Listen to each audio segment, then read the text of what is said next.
promo osé CDK, groupe scolaire CDK, la commune d'Enjili. Motomoko bien, motomo malam, motomoko makamune zalaka bien. Promo osé CDK. Il y a zalaka sous le lobby boye, au monde ayi moko ayebindeni na salaka pour nous couper sa conseil d'une manière ou d'une autre par téléphone. Bonne journée. Nous pensons aussi à la grande dame Brenda Kalanga Mukufu. Maman Brenda Kalanga Mukufu. Maman Mukufu Kalanga Brenda, femme forte. La patrona. Maman Mokonzi. Wana yayo vanda pela la journée à l'élo. Bonne journée parce que tu es dit que surtout le bikaraboye, maramune sur les canaux bien. Nous avons confiance à vous, la grande dame. Maman Mokondi, je reçois comme invité de Kin Matin, monsieur l'honorable Didier Mukunda, qui est le maire élu de la commune ya Gombe, Azana Biso Awa, Azali Bongo Komino, parmi les communaux, les conseils communaux, il y a ville, province, il y a Kinshasa, la circonscription, il y a Gombe, c'est ça. Honorable Didier Mukunda, Mbote Boye Bola Mona Kin Matin. Mbote Ndekoïsa, merci pour l'invitation. Merci à téléspectateurs Nabiso Nyoso, il y a Canal King. Oyo bazali ko landa biso na sika oyo na kopesa base na ngomba ya Gombe. Et puis tous les conseillers communaux, il y a ville, province, il y a Kinshasa, Mbote na bango. En tout cas, base naturelle. On est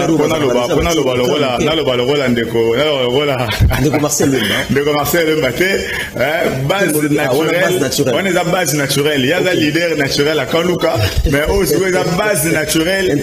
On est allé Bana ya Basoda Nyoso ya Kankokolo, Avenue Présidence. Équipe na football fait ses tongo bisika bazali na île Gondala na île belé ba île Nyoso yali ba base na biso na minute oyo ba tie déjà ba TV minene ba ali kolanda eli ya Gombe oyo ali koloba. Merci comme lobby élu ya Gombe lelo na nito vanda bena na commune ya Gombe na nito beta na masolo ya biso mibale na bandeko ba olanda biso na commune ya Gombe. Parlons maintenant il y a commune à Gombe, 10 quartiers dans la commune à Gombe. Boni, évolution à 10 quartiers nyoso où ils allaient dans la commune à Gombe. Parce que vous êtes l'élu, il y a commune à Gombe. Merci Ndekoïsa. Motuna na yo yali na separa mingi na mituna na yo parce que combat auto ali komene. Il faut tout na vous allez accompagner ba conseillers communaux dans l'ensemble parce que Pambate, aux alaka toujours on a biso elongo, mais si kao lelo to ali kolobela plus réalité à commune ya Gombe. Ndekoïsa commune ya Gombe azali na plus de 92 000 habitants. La commune wana c'est une commune prestigieuse, il y a République démocratique du Congo. Vous allez constater que la majorité de la population ou la moitié de la population, ce sont des expatriés qui vivent dans cette commune là.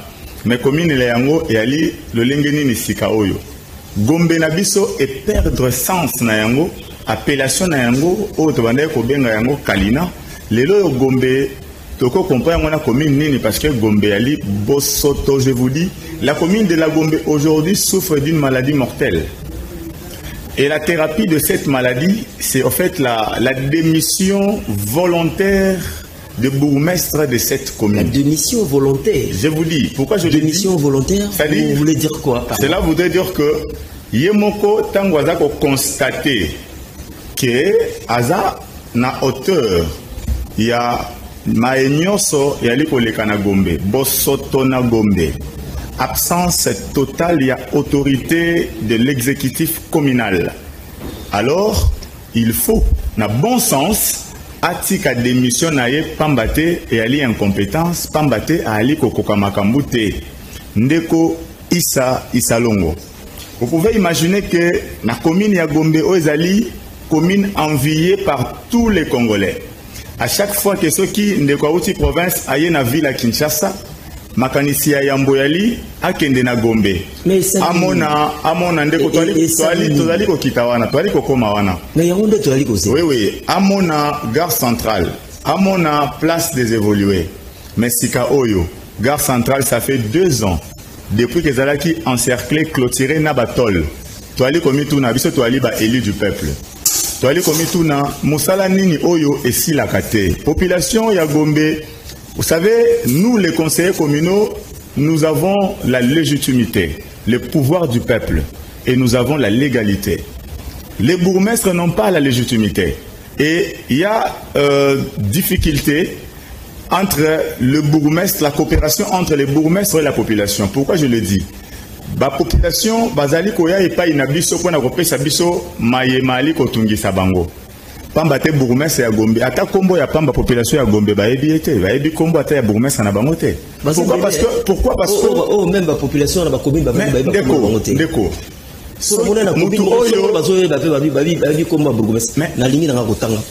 Ndeko Issa Longo. Nous là, Moussa Nabiso Toali, organe délibérant, Moussa Nabiso Ali pour contrôler gestion et exécutif. Alors, Toali Wanate Pona Kotanga Bakombo Yabatu. Nous contrôlons la gestion des bourgmestres. Gestion ya bourgmestre Otokouti Ndeko ezali calamité. Alors, je vous dis que les loyaux na Gombe ba marché pirate ba ali côté Katina boulevard. Yaka liboso ya maison communale ya Gombe. Otala ndenge donc fulu ezali partout ndeko nangai. Liboso ya maison communale. Liboso ya maison communale kaka ya Gombe. Tala ba fulu. Tala bandeko baliko teka na balabala. Mais toali komituna est-ce Wenze yango eza partout. Autorité municipale, autorité pouvoir ya bourgmestre ya linini. Est-ce que pona kopekisa kaka batu koteka na boulevard to sengi mingi moko ba pesa ki yawa ba 10 millions de 10 000 dollars awa. Ndeko Issa. Ce qui tue aujourd'hui nos bourgmestres. Ya ba commissaire des eaux. Ezali ba relation. Bourgmestre a commis wana parce que noko na ye nde asalaki eka atiaki kombo na liste ba nommé ya komi wana. C'est-à-dire il s'en fout de la population.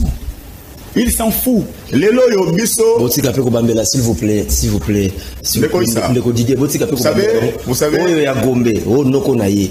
Ya Masina balobi azali ya côté ni botika pe ko bambela. Moni nomination ya ba bourgmestre ezalaki sur base ya ba réalité ebele. Sur base il y a clientélisme, népotisme, beaucoup de choses. Et alors, tant vous savez, depuis notre avènement, nous avons plus de 10 mois déjà. Tobande ko le Canada etando ikete pona koloba. Pambate to la ki natan ya observation pona kotala. Population leloyo, bali ko kole biso, ba komi ko kole biso déjà, gestion calamiteuse, autokuti ya ba bourgmestre. Oh, bazali na ba incapacité totale. La gestion de la chose publique se base sur les compétences, sur les capacités à produire, sur l'esprit managérial et non sur les relations. Vous savez, et ce qui est commun à niveau est que, parce que vous êtes nommé, et que tu peux t'en foutre. Qu'est-ce que nous pouvons retenir comme décision, en fait, disposition prise pour tous les capitaines de séjour concernant la commune et Gombe? Disposition prise, n'a pas savoir information est que il y a déjà la population, la population à Gombe, côté ici déjà la pétition pour la démission et à bourgmestre, parce que dans l'article 27, il y a constitution et Mboka Nabiso. Vous allez sur que pétition c'est en fait la loi. Vous savez, non, en fait c'est la loi. Vous savez, nous sommes dans un pays où Batubali Kotambo Alikola Amibeko. Mais non, c'est la justice qui élève toute une nation. C'est pas nous les conseillers, c'est pas nous les conseillers communaux. Population Yemoko, bakoti ici ba pétition. Pourquoi? Parce que Bazali n'a droit à côté sa pétition. Et la garantie, l'article 27, il y a constitution d'Abisso Mboka le biais que tous les Congolais ont le pouvoir d'initier une pétition contre une autorité. Vous voyez? Et Bisso Toaliwana, étant que vice-président du conseil, nous avons reçu. Tozuka la pétition, on a pris la analyser quoi ba nini oba population ali kolela. Nde mayenyo sonali ko ibisa yo awa ndeko. Imaginez que autour de auto tunanga mutuna moko ya $10,000 awa pona ba pesi ba bourgmestre. Population il faut y que tous les bourgmestres de la ville à Kinshasa, son excellence monsieur le gouverneur de la ville a payé ça qui bango $10,000 pour na Itali salubrité et puis l'assainissement. Ba bourgmestre ba senga ki bango ba kene na plan de développement, plan ya gestion, ya plan ya nini ya gestion, ya salubrité autre ba kene ko déposer en déant 72 heures.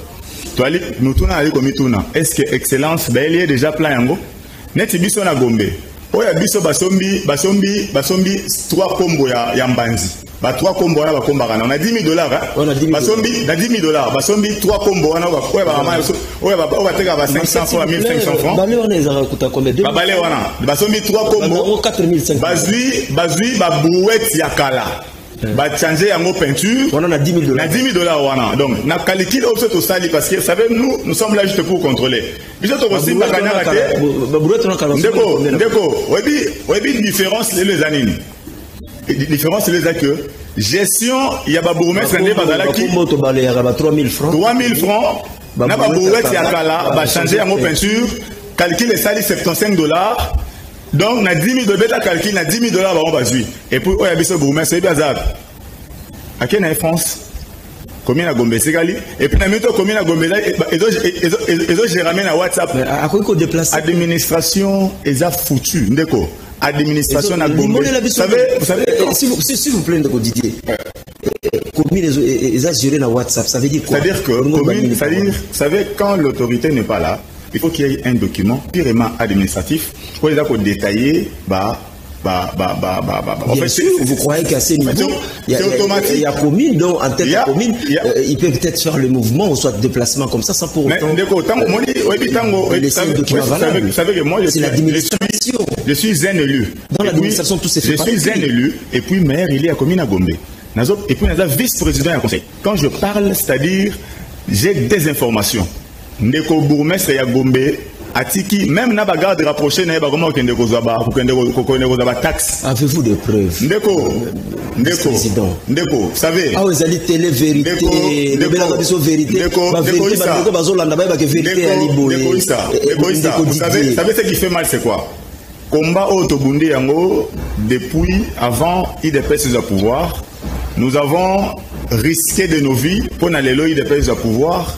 Toké na ba marche na l'église catholique, tozu ba gaz lacrymogène et les loyo, il y a des gens au les loyo ba bourgmestre ba commune au ba se comporter comme des petits dieux. Les chefs de service de bazali wana il y a une équipe, ne biso na Gombe il y a une équipe oyo et za wana pour na équipe ya bourgmestre.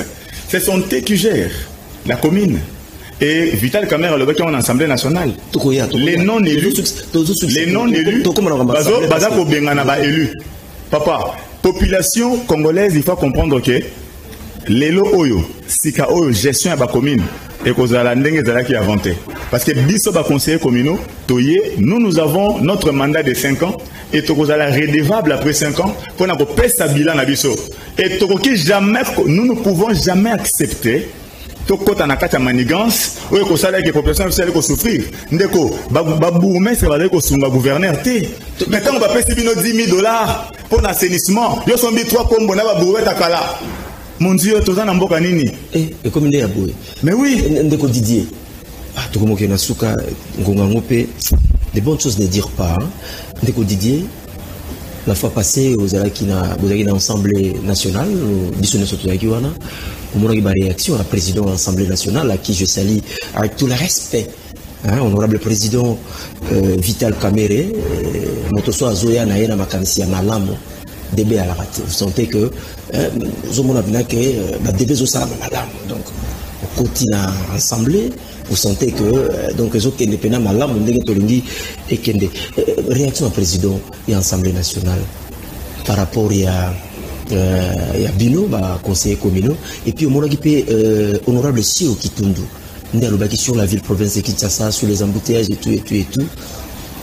Si à l'île Banamo Alikolo pour tout succès à Nango, vous avez 2 minutes. Merci Ndeko. On a vu que tu commis Penza Nasuka. Si on a vu ça que Bana ya Gombe Nyoso, oyo ba mandaté ngai pour na nazali molobeli na bango. Na koyebi sabino que boza la kimia parce que nous sommes des élus. Tu as vu le lengeni tu ali ko posséder pour que to pousser bourgmestre na biso ya Gombe. Oyo azali na ben capacité totale pour la gestion ya commune. Oyo azali commune prestigieuse. Oyo commune ali ko zanga même boîte postale, commune ali ko zanga même site web ya pamba commune ezate. Alors c'est très grave avec ces genres de dirigeants qui n'a pas bango ningisata mokolo moko te bakamba commune na biso ya Gombe. Alors na yena réaction ya président de l'Assemblée nationale que je salue en passant le professeur Dr Vital Kamerhe. Les conseillers communaux de la République démocratique du Congo, nous avons 9 mois, nous encaissons 9 mois d'impayement. Malgré cela, nous continuons à travailler. Continuons à travailler. Alors, nous sommes politiques. On n'affirme pas les propos politiques, mais on attend plus que ça soit pragmatique. Okay. Vous savez qu'il y avait un télégramme AWA, il y a VPM, et donnant l'ordre au gouverneur de prendre en charge les conseillers communaux. Jusque-là, Tisikao Ebiso na Kinshasa, le gouverneur de la ville Yambaki Biso, à Lobi Ponaye, il est dans l'incapacité totale de prendre en charge les conseillers communaux.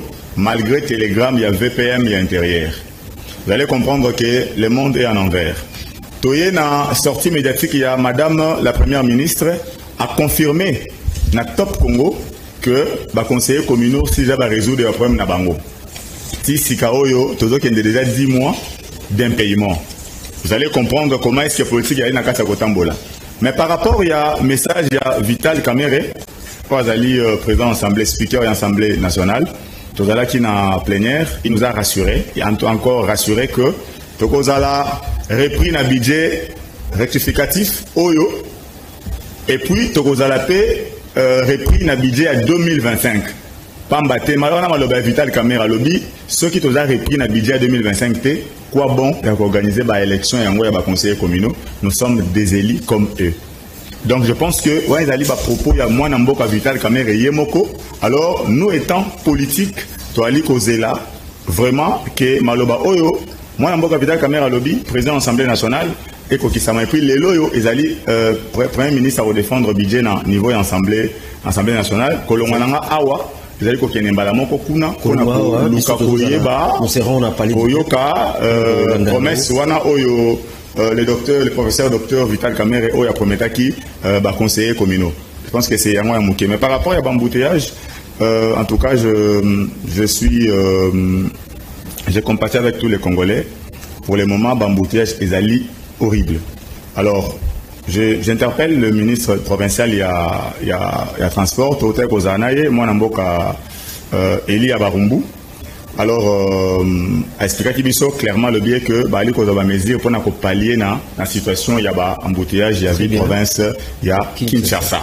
Donc, je pense que Zali Moukinazaki n'a pas pour émettre par rapport à la question de l'embouteillage. Merci Ndeko Didier, merci pour le message de Komi Belé, tout comme Nasuka. Tokoki ko kabonate sans que topé ça olilo abo kaboni pour mokolo ya lelo quelques secondes comme ça tous pétant ya kotombe la bande ko ba botama mokolo ya lelo ba bon anniversaire na ba botama ela moi mukie na okena koloba ezali ko éclairer opinion ba que na commune il y a des organes conseil communal et puis collège exécutif ba conseiller communaux bazali ba conseil direct ya ba bourgmestre. Pambate Romona, bourgmestre pour aller na jeep, na policier na ciment, bali ko katele le sago bali ko to saye, mais pour conseiller communal atambola makolo, azali peut-être na veste ya malongate, peut-être na chemise, andimi ko saye lamboka, bali ko pesaye ba respect na yenyon société. Et alors je pense que ba conseiller communal bazali ba autorité directe ya ba bourgmestre ya ba commune. Et puis pour citer, je salue en passant 2 personnes. Bazali accompagnaka Elina Bangoya Gombe. Je commence par citer un homme bien, mon colonel Gunther Soukamounou. Azali Tala Mutasomba Somba Mutukana à disposition ya Batu. Justement pour na bango donc bisiko zali bambo tenayo mon colonel Gunther Soukamounou to pesio mbote mingi ningo so na disposition ya Batu tala rapé koto pour ça rappeler la disposition na opesa mbote pas voyez ngai mingi basoda mon major Tom Subuka le financier bisiko zali bambo tenayo ga bisaki ngai outi Belgique France. Alors biso tondima ko sa ilamboka tozana Congo awa ti nati donc Congo na biso yali ya biso to abandonner yango te donc ça fait ça. Merci d'être venu, honorable Didier Mukunda, élu à circonscription à Gombe. Le plaisir était pour nous de vous recevoir dans cette rubrique invité de Kin Matin. Donc avant vous, c'était la rubrique Réalité Kinance, Marcel Lemba. Alors qu'il est là, on a un costume, mais il y a la collection qui m'a donné mon romain. Azubé, système des alarmes. Merci aussi.